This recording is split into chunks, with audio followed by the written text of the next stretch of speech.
नमस्ते भाभी जी। नमस्ते देवर जी। भाभी जी संतोष डीजे सेवराहा बाजार का आए हैं। अपना डीजे लेकर। उनका डीजे बहुत खतरनाक बजता है। चलिए भाभी जी उनका डीजे का आवाज सुनने।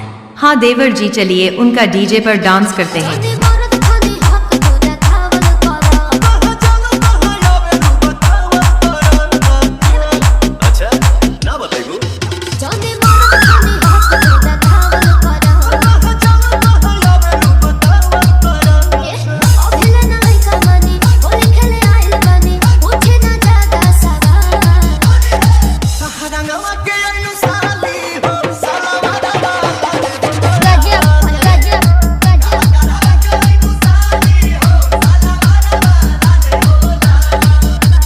इलाका किसी का हो धमाका, डीजे संतोष साउंड सेवराहा बाजार का होगा।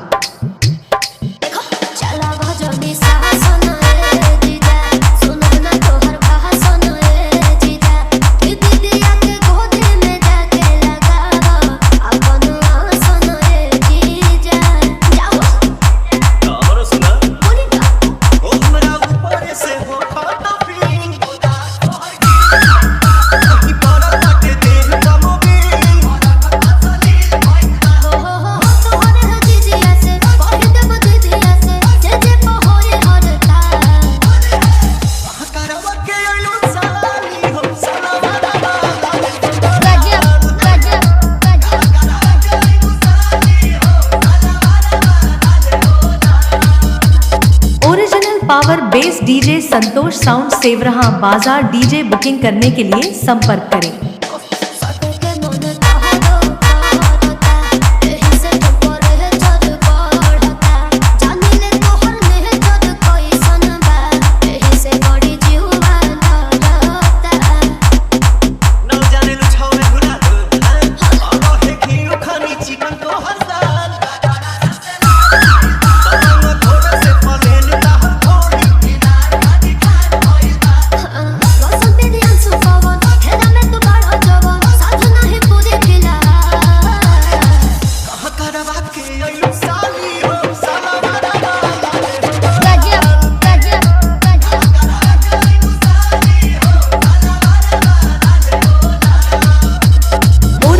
Power bass DJ Santosh sound Sevraha बाजार। डीजे बुकिंग करने के लिए संपर्क करें। मोबाइल नंबर है 76 672 00 687।